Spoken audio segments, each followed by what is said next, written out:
I am very pleased to welcome Chris Williams back. He was here a few years ago and talked when we were having all the accident issues at Palisades regarding failure of infrastructure. And Chris had experienced that at Vermont Yankee, and so he came to talk about what he had learned. So without further ado, Chris Williams. Thank you, Becky. From Vermont. Hello, everybody. I apologize for being late. I'll tell you, I haven't been late in a long time, especially when I'm supposed to be making a presentation. But I have to say, it's great to be back in Michigan. I've been down in Indianapolis the last 2 days and did a speaking gig there at 1 o'clock, and jumped in the car and ran into incredible traffic on 31. Construction traffic. I've been driving that road for 40 years, never seen anything like it. But here I am, and I have to say again, I think I said it last time, it's really something when you cross that state line. You can tell you're in a different place. It's a beautiful place you have here that you call home. And hope soon it's going to be a safer place. So let's get to it. As Betty said, and I know some of you know, I've been in Vermont for the last 13 years. Prior to that, I was in Indiana for 25 years. And I've been dealing with the nuclear industry on a lot of different levels for a long time. And my major approach is as a consumer advocate. It's money. And in large part, when you can get at their money, you can make different things happen. In Vermont, Entergy, the owners of Vermont Yankee, they didn't do very well in Vermont. They lied before our Public Service Board. Everybody knew it. When it came to seeing if they had perjured themselves, they did that old, we don't recall. They had good lawyers. Anyway, Vermont Yankee went cold and dark, as the industry puts it, in 2014, late 2013, actually. Kevin and I were on a live interview on the radio when it actually stopped producing electricity and was disconnected from the grid, and then stepped down to, as they say, what they call it, cold and dark. Hopefully we'll be hearing those terms in meetings around here very soon. Since the shutdown in Vermont, I have to say that interest with our colleagues and citizens around the state has dropped off a little lot. People got, interested in pipelines and other activist activities. But a lot of us have hung in there because it's very important that we watch how these plants are decommissioned, especially this grouping of plants. And by this grouping of plants, I mean the merchant fleet owned by Entergy Corporation. We're all in the same boat here. Vermont, Indian Point in New York, Fitzpatrick in New York, well, not anymore, we'll get to that, and Pilgrim, just south of Boston. It's, I imagine for all of you, it's a very tough time.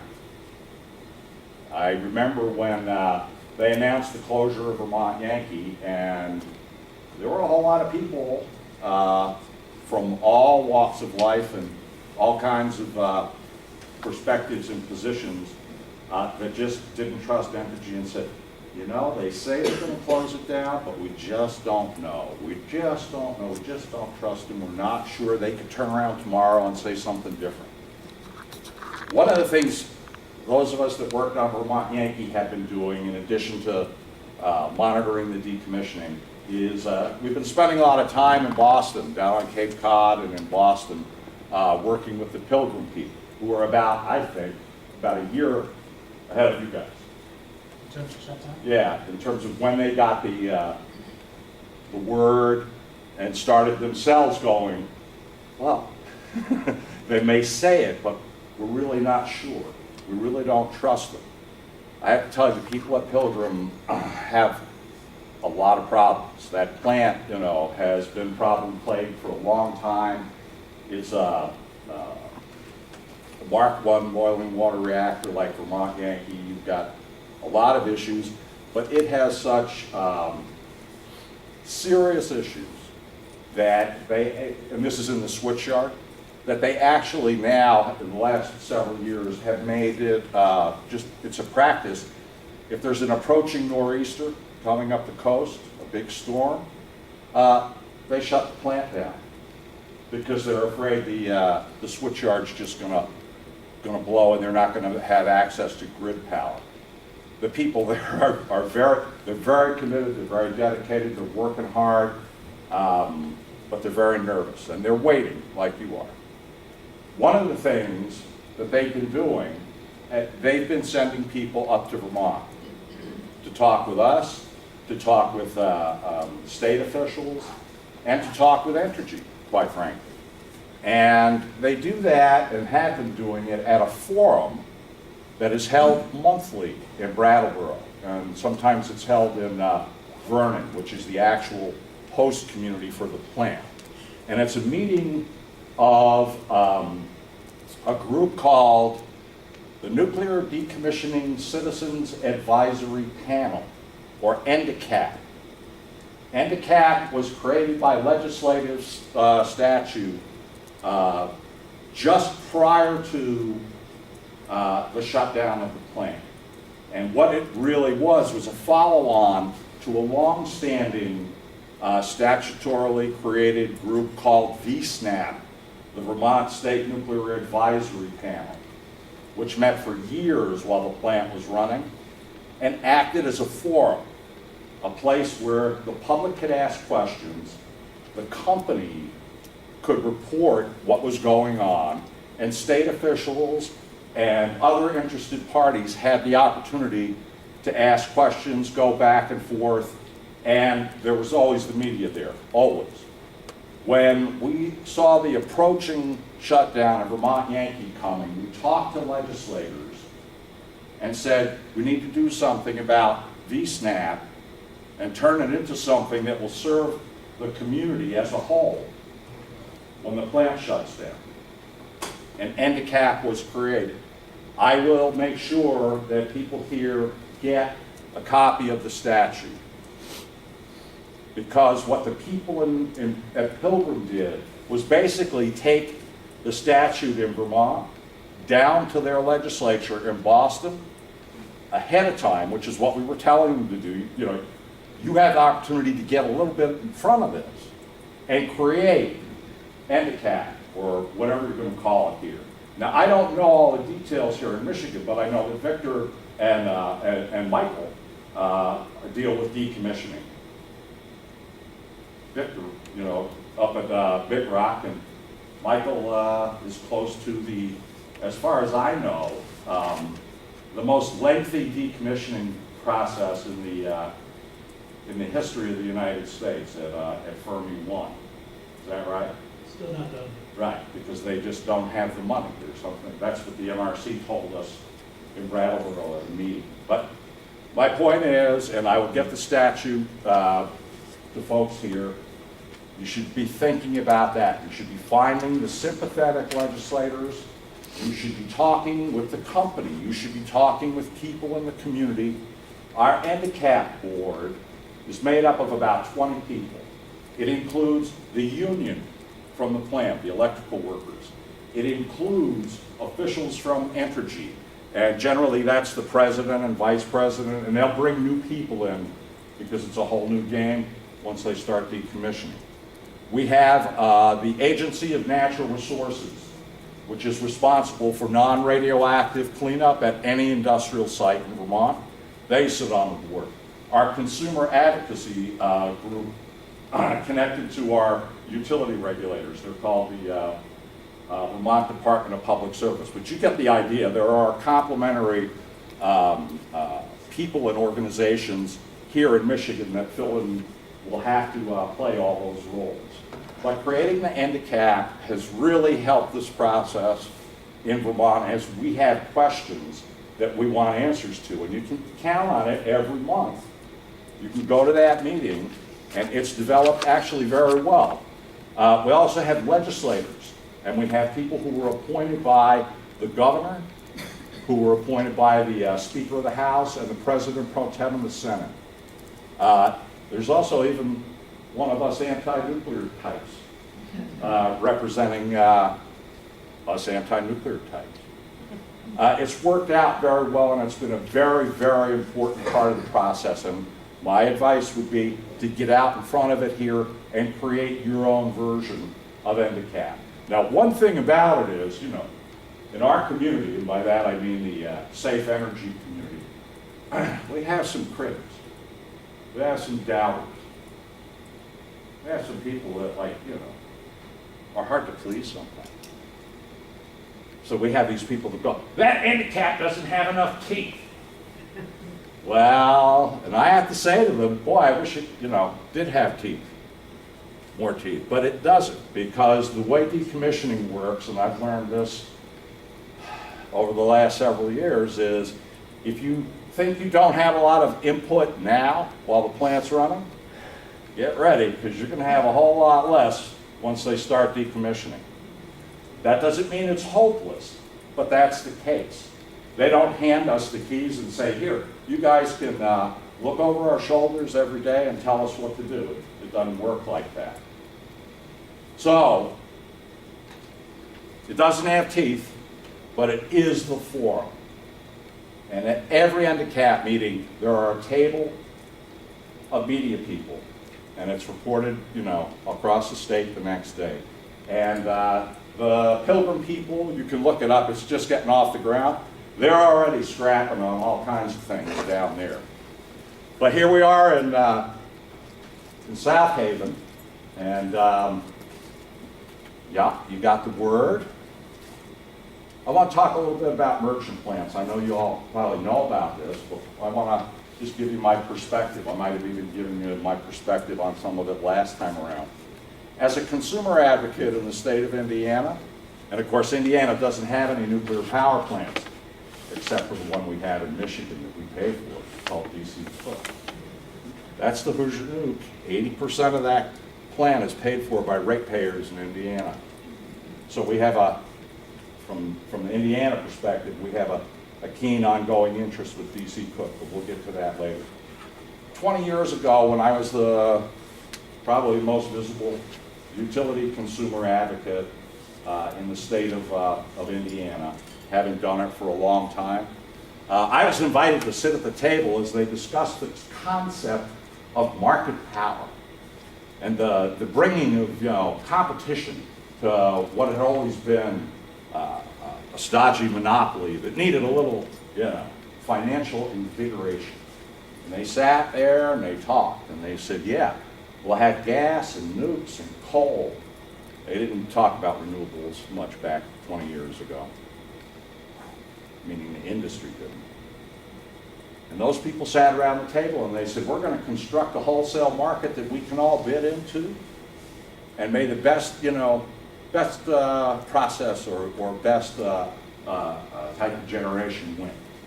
And they argued back and forth. I got a kick out of watching the coal people arguing with the nuclear people and nitpicking and this and that.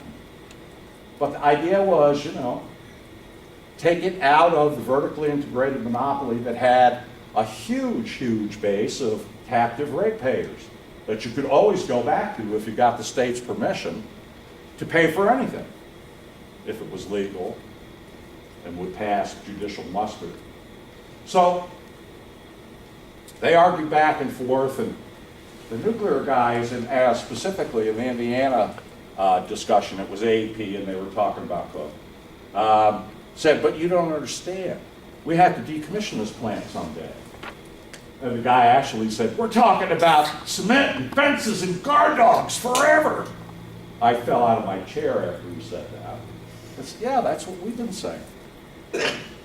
What they decided to do across the merchant fleet in this country, which is 40 some odd plants, almost a little less than half of all the plants in the country, is to eliminate the collection of decommissioning fees. You know that, because they did it here. They do it differently in different jurisdictions, but the bottom line is, they said, you know, we're going to let the market just work on the existing trust funds and build them up over time, and everything will work out perfectly. And then, of course, 2008 rolled around, and your trust funds took a little beating, but they came back. And I think Donald Trump is the reason they came back so strongly. It's a joke, right? Yeah. Anyway, the bottom line is, my opinion is that by and large, decommissioning trust funds in the merchant fleet in the United States are severely underfunded. Period. So there's the bad news. It's bad in some places, it's better in other places, and it's really worse in others. Now, I don't have the details, but before I leave Michigan on this trip, I'm going to get the details. Kevin's explained it to me, but he's a high-level wage guy. He's not really, money, he's a high-level wage guy, right? But when Entergy bought the plant from Consumers Power, the powers that be in the state of Michigan said, hey, look, Entergy, here's $100 million for you out of the decommissioning fund, and consumers, because, you've been so, here's $100 million for you. Am I right? Yes, and $100 million. As a consumer advocate, someone who has spent a lot of time in court and a lot of time on judges, a lot of money on lawyers and experts and this and that, that is one of the most egregious deals I've ever heard of. That wasn't Entergy's money. That wasn't consumers' money. That was ratepayer money. That was money taken out of people's pockets with their bills for a very specific intent and purpose. And we're facing what it's for right now. The complete cleanup of that site. The return of that site to green field and nice sand. So I made a lot of noise 20 years ago about it. Then I made a lot of noise about 10 years ago about it. And then I had the NRC in Brattleboro, Vermont, right after the shutdown, at a meeting, and I lectured them and shook my finger and said, hey, you guys know this. You know it's underfunded. What are you going to do about it? Well, we'll take what you're saying under advisement, Mr. Williams, and blah, blah, blah, blah, blah. That meeting that I'm talking about is another point I want to bring up to you. That meeting was a public hearing regarding the PSVAR. Anybody heard of those? Victor has, right? The post-shutdown activities report, the PSVAR. And the Nuclear Regulatory Commission made it a point at that meeting to inform us that they don't approve the company's PSVAR, they just accept it. And we said, honestly, what the hell does that mean? Well, we don't approve it. We don't have a process to say, this is okay, and that's okay, and we reject this, and we don't like that. We just accept it. They get it put in their hands, and, they put it in a file. So get ready for decommissioning. This is how it goes, right? So the PSVAR has all kinds of information in it. It will be the first time, probably, and you never know because they could do something different, but in my experience, the PSVAR is where you're going to see, number one, preliminary site assessments as to what's going on at the site, what's happened historically that we need to know about when we start thinking about decommissioning, and also the first cost estimate you will see, in my experience, because Entergy could always do something different, will be in the PSVAR. It will also be, when they present it, perhaps the last time that the Nuclear Regulatory Commission will come here and talk to the public. They will tell you that this is it. When we accept the PSVAR, the role we've played in the oversight of an operating plant goes away. They will have inspectors on site as the plant is decommissioned, but the old days of, we're going to have a public hearing and a meeting, they're gone. It's done. They're out of here. So write that one down and get ready for it. So, back to merchant plants. I believe you have 400 some odd million, correct? Is that correct? Yes, 426. 426 million as of February. 426 million. How y'all feeling about that? I'm thinking it's a lot less than the 700 and something million we had in 2011. Man, oh man. And somebody is sitting somewhere just laughing about that. I mean, that wasn't just, a bum rate hike or something that nobody appealed. That was just, that was just theft in my opinion. But then I don't know all the details. But here's the bottom line. The PSVAR at Vermont Yankee had a cost estimate for decommissioning of $1.24 billion. $1.24 billion. We had about a little over 600 million in the fund. Now, 328 million, I believe, of that 1.24 billion was for babysitting the high-level waste, which we have argued over and over again has no place being included in the discussion of decommissioning trust fund money. Well, they're not really listening, but they will turn around and say things like, well, we're going to recover it, and we don't have to give what we recovered from suing the DOE for babysitting high-level waste. We don't have to put it back in for money that's been spent out of decommissioning trust to babysit the waste, but we're going to do it. That's what Entergy's been saying. But anyway, you take that 328 mil off the top there, and you get down to somewhere in the $900 million range to clean up Vermont Yankee, or so they said. And they started cleaning up Vermont Yankee, and at these NCAT meetings, what we hear are, we've drained this system. We've drained that system. We have some big problem in the basement of the turbine building at Vermont Yankee where tritiated groundwater has been seeping into the basement, and they were putting it in kiddie pools.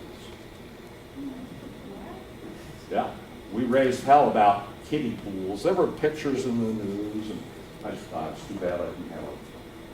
Next time I'm through, I'll have some kiddie pool pictures for you. We raised hell. They've now put it in a good, solid tank, and they just got permission to ship it to Idaho. So the Idahoans are getting our tritiated water. But the company is spending money, and they'll announce when they lay people off, and we were getting ready for Safe Store, or as Arnie Gunderson insists we call it SAF Store, because there's nothing safe about it. And those of us who were monitoring were like, okay, we're in for the haul, It's 2072. Yeah, we can do that. Once a month, 2072. We're not going anywhere. And then on election day in 2016, this past election day, I'm sitting there, and boom, the headlines in Vermont. Entergy has reached an agreement with a company called Northstar. And Northstar is going to come in and clean up Vermont Yankee like it's nobody's business, and they're gonna do it for what's in the trust fund. And by then, we had about 530 million remaining in the trust fund. Huh? Now, don't get me wrong, I want the place cleaned up. I want it cleaned up well. I want to be able to look back at it and say, they did, you know, the industry did what they told us they were going to do years ago, which was return these sites to near pristine condition, make them reusable, make them available for light industry, make them available for other opportunities, and put, you know, the precious resources that these plants are sited near, like Lake Michigan, in a better place. That's what I want. That's what everybody wants. But the word immediately in my community was, if it sounds too good to be true, it probably is. But we went right at it and started asking questions that we could not get a whole lot of answers to in December. So what we started to do was look back, and I have colleagues in New England, people that we've worked together with around the country for years, who have been through some decommissionings. And I want to talk to the vicar about Big Rock.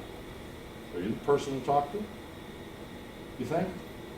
Or is it? I know Peter in terms of the technical. All right, well, we can get to some of it while I'm here for a couple of days, because I'm interested to know what that experience was. But my colleagues specifically had experience at 3 reactors in New England. One is Maine Yankee, which was decommissioned and was owned by a utility company. There were some minor cost overruns at Maine Yankee, and those costs were passed on to ratepayers. There was Connecticut Yankee, which was owned by a utility company with ratepayers. And Connecticut Yankee had massive cost overruns because of radioactive materials discovered deep, deep, deep in the soil and into the aquifer. They had massive cost overruns, $1.2 billion to clean up Connecticut Yankee. They didn't have that much in the fund and were able, to this day, people in Connecticut, pay a little surcharge on their bill, which we're all kind of familiar with surcharges on bills, but they're paying a surcharge because of the cost overrun, approved by the state. And then Yankee Row. Yankee Row is a lot like Big Rock. Real small, early reactor. Tritium. A lot of PCBs all over the site. Cost overruns. They passed it on to ratepayers. That's what I keep harping on. With merchant plants, we don't have any recourse or mechanism in the event of a cost overrun. You ask Entergy about it, and when they were talking about Safe Store, they're going, well, maybe by 2072, if we don't have enough money, we'll have to go to court about it. But we're responsible for everything. Make no mistake, we're responsible, we're going to clean it up. But we have till 2072, and the market's going to, you know. The market could go up or down. You spend money all the time when you're in a mode like Safe Store, SaaS Store. They pay property taxes, they do this, they do that. That money's there to clean the plants up. So, here we are with Northstar. And Northstar says that, don't you worry about it, we are pros. And we are going to take this thing apart, and we're going to, you know, we're going to clean the site up, and we're going to use just that amount of money. And for good measure, we're going to throw in a little, you know, bond, $125 million insurance policy if it goes over. Now, I know it isn't exactly the same, it's never going to be exactly the same in all these places, everything's different. At Vermont Yankee, we have an impaired reactor. We had serious tritium leaks. There's strontium out on the grounds. We've got problems. It looks a lot like Connecticut Yankee. We're bracing for massive cost overruns, cost increases. The state of Vermont is being vigilant, but we have a very impaired site. That's not the case, that's not my understanding as to what's going on over at Zion. Is that right? I was told by the Zion folks that they don't have an impaired site, and so that's helping to keep their costs under control. You don't know what they're going to find here at Palisades. There may be some surprises, I'm sure. But the bottom line is, right, that those cost overruns might be out there. Now, Northstar has partners.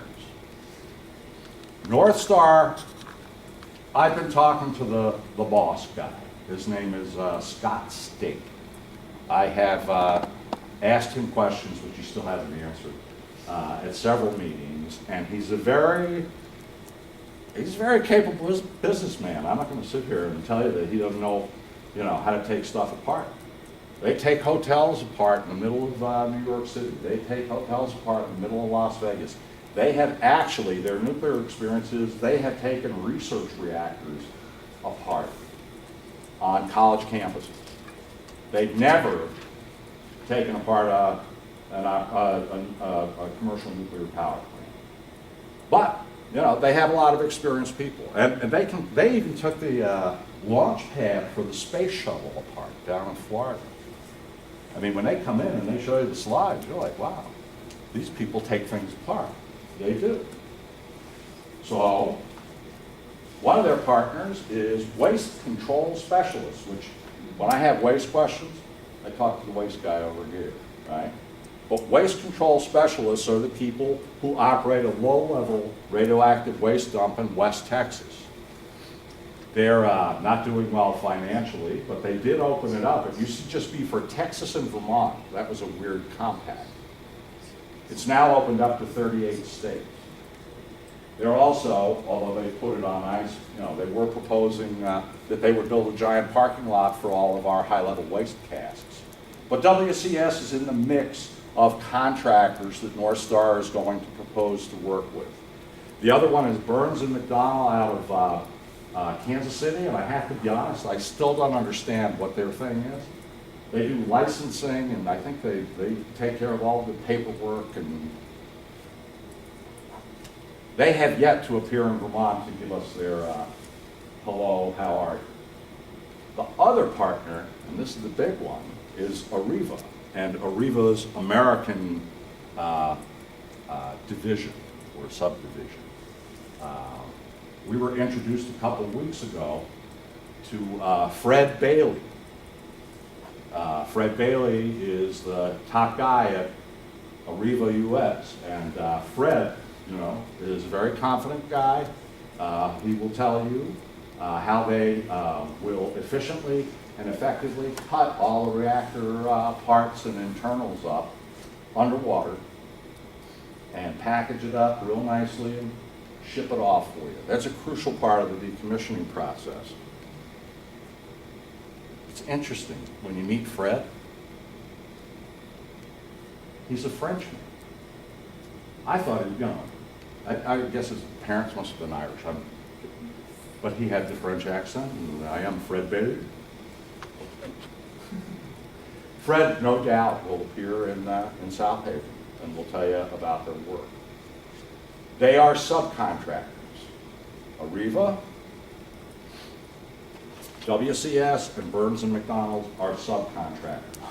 What Northstar is proposing in Vermont is basically to buy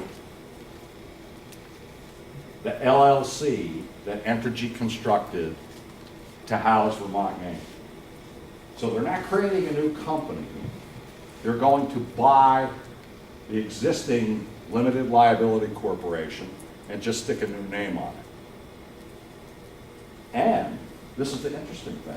They are going to become the owners of everything Vermont Yankee. And Entergy will have no connection whatsoever. I'm going to get back to this because this raises significant and serious concerns. Not just with me, but among others with the Attorney General of the state of Vermont, who I actually had a nice conversation with regarding liability. The liability that we've been told Entergy takes seriously all of these years. It's their liability. They're responsible. They're going to take care of it. Now they're offloading the liability to a company that takes big things apart. They've also proposed, Northstar, that in the end, after they've got it all cleaned up, they're going to put 80 megawatts of solar panels there. And I understand there are a lot of people in the community that want it cleaned up and want it cleaned up fast, and they want to believe this is going to work. I've been doing this work with utilities for a long time, and I'm a skeptical person. I want questions answered. And in Vermont, we've made the point with enough of our agencies and the AG's office to say, you got to ask the tough questions. Now, every state is different in the way that it administers and regulates utility matters. And I can tell you in Vermont, we are considered a hybrid form of regulation, but we did not deregulate. There are monopoly service territories for electricity in Vermont. We don't have it. The right to choose and all that good stuff. I'm being a little facetious with the good stuff because that's not working out. So anyway,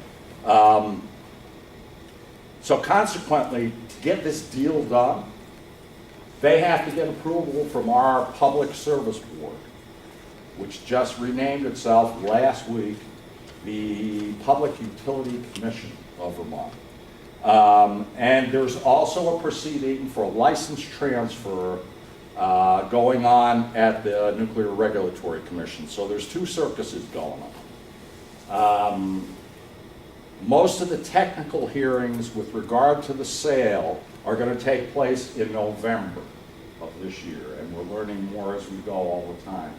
But the expert witnesses have, and the different parties have filed, lots of paper. I'm going to give you or give to Kevin and Betty the web address of the docketing system for our Public Service Board. So if you're so inclined to torture yourself and want to read this stuff, it's a very good system. You can get in there and start looking at all the testimony and so on and so forth that Northstar and Entergy have filed in support of their plan. They've also stated, and this was maybe a month after the initial announcement, that the deal in Vermont is a little different than the deals that they expect they're going to have to put together at their other merchant locations, which means Indian Point, Pilgrim, and right here. So we don't know. There's still this process raises hundreds and thousands of questions. You have to make sure that state officials get engaged properly. I say that, it may be, easier said than done, but that's got to be your mission if you want to see this through and hopefully get the right deal, get a fair deal, and get the thing cleaned up, if it's even possible with Northstar. Let me tell you one other thing. Like I said, I want to believe them. But I just look at how these decommissionings have gone, and, they get them done, and they've been able to go back to ratepayers. And what we don't have here is that ability, and that scares the hell out of me. It says they may be up for cutting corners. What we call it is dirty and cheap. And they may have enablers at the Nuclear Regulatory Commission as they rewrite the rules for decommissioning, which they're doing right now. You can go to the NERS website, the Beyond Nuclear site, and see some of the comments that have been posted to the NRC about the rulemaking that they're doing. The industry wants them to back off, leave it more to them, right? Which is just, you know, for a watchdog like me, the bells are going off, I'm getting ready to howl. So we got a lot of, like everything else, you know, we've got a lot of things in the air here. And what's happening necessarily at Vermont Yankee isn't going to be the same thing that happens here. But you have to make sure that you create the process and that you're part of it, and that people are held accountable. And as I said when I started, it gets more difficult after the plant shuts down, because people who might otherwise be very helpful move on. But we'll see. Now, covered a bunch. I will get you the documents for the NCAT, the statute that we use. I can probably get the statute that the Pilgrim folks adopted, and we can look and see who in our legislature here are friendly enough to say this is an important thing to create that forum. I will point you to the Vermont E-Public Service Board if you want to look at those filings, and they are just, you know, but some of them are pretty interesting. When I ask these people over and over again, and again, I hope they're right and they know how to take big stuff apart. When I ask them, but, you know, what if there's a cost overrun? What if you encounter something? And the state has access to monitor. The Department of Health can go in and take samples. One of the cost overrun areas that I now understand that is very significant are the non-radioactive contaminants that can ramp the cost way up.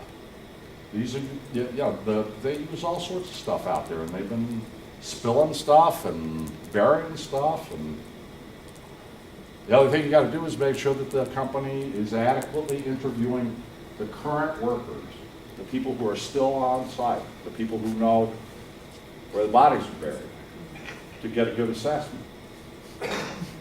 In Vermont, Northstar has gone ahead with their partners, right, and given us this estimate, and then been confronted by our Natural Resources Agency saying, we don't even have an adequate, modern, up-to-date site characterization.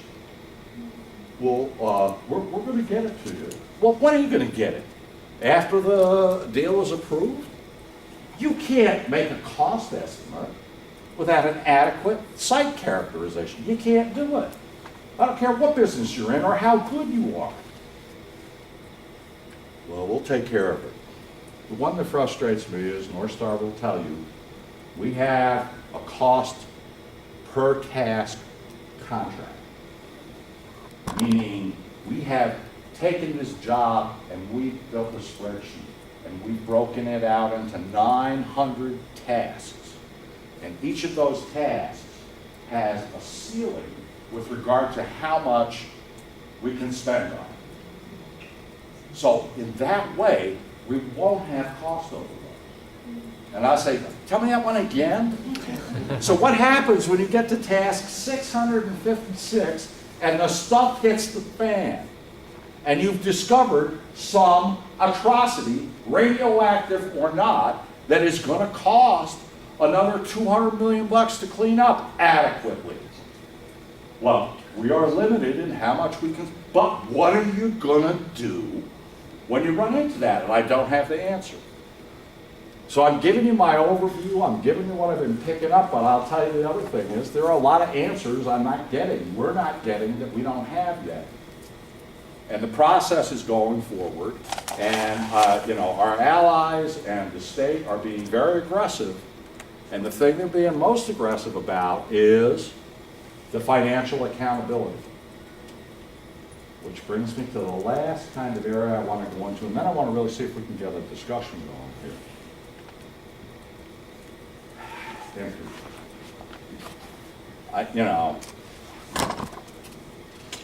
I know, the previous CEO, Wayne Leonard. Wayne Leonard used to work for a utility in the state of Indiana. He and I did battle when we were youngsters. Not that young, we're still tall, but we did battle on rates in Marble Hill, the Palisades Nuclear Power Plant. He and I go way back. And he wasn't all that happy to find out when I moved to Vermont that I was working with him. So he's been replaced by a guy named Leo Denal. Leo is from Fort Wayne. Leo, No, he's from went, Elkhart. huh? He's from Elkhart. Elkhart, thank you. But he went to, he worked in Fort Wayne for a while, and he went to Ball State, where he's an accountant. Right? Leo and I know each other. He was a young lieutenant when we did a whole bunch of settlements. But the bottom line here is, right, Wayne retired, Leo took over. The board has met, the accountants have come in, and they decided some time back, this buying up the old plants and running them into the ground and selling into the wholesale market just isn't the business that we thought it was. These pesky citizens, these pesky states, these, overburdening regulations, these people that want us to, keep our promises and operate these plants in an effective and safe way. I mean, it's just too much, which is what we told them. Why do you want to buy, old nuclear power plants and, and run them without that backstop of ratepayers to go through? Because we believe in the power of the market. Well, they've trashed the plan. They trashed their own plan. They made the decision. They said, we're going to pull the plug. We're going to get out.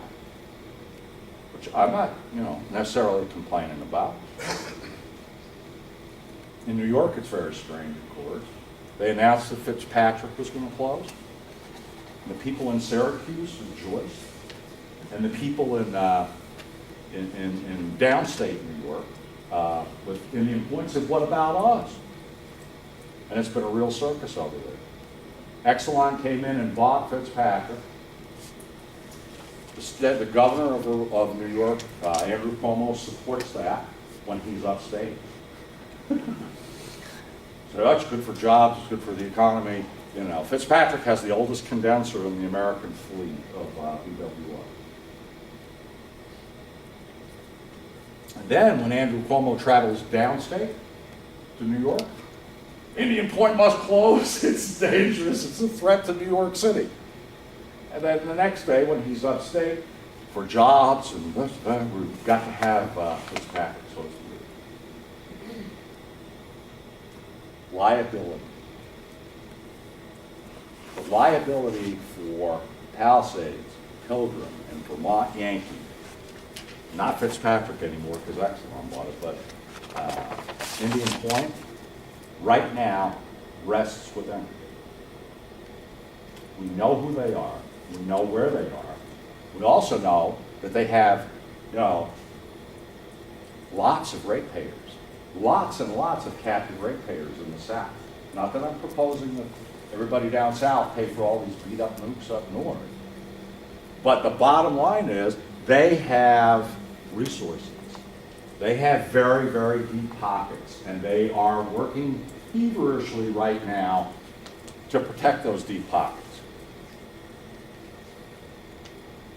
Selling Vermont Yankee to Northstar, that's ended it, right? My understanding is from the folks over in Illinois at Zion, they transferred the license to Entergy Solutions. Entergy Solutions is decommissioning the plant. When they achieve their goal of decommissioning Zion, they are going to give the license back to the owner, to Exelon. So if there's any future question about liability, it rests solely with Exelon. What Entergy is proposing is we are out of here. And until we know where cost overruns at any of these plants during decommissioning is coming from, I'm not certain that Entergy should be let off the hook. I'm not certain that the process should allow them to say, we're going to save our butts. We're going to take care of ourselves and get this liability off of our books. And, you know, we're not going to look back. But to me, that's not the way it works. They own that liability now. They own that responsibility. And if these various Northstar proposals, and the one here won't be the same as Vermont Yankee, they've already stated that they're going to actually create a new corporation between Northstar, at least between Northstar and Ariba, that will have a different corporate structure for decommissionings after Vermont Yankee. We're the guinea pig. So what's going on at Vermont Yankee and what they can get away with or not get away with is going to guide where they are out here and then the other places. You don't let people with that kind of liability off the hook. And I'm wanting to stay as positive as I possibly can. But with all we know about how decommissionings have gone, this just doesn't, you know, smell right. That doesn't mean it can't be fixed. That doesn't mean we can't negotiate with them. But when they start, you know, well, we're going to back off on how far down we did. We're going to back off on what the background radiation standard is. We're going to back off on this and that to accommodate our spreadsheet. No, that's not how it works. That's not how you get these things cleaned up. Thanks for listening. Now I'd like to, you know, take some questions.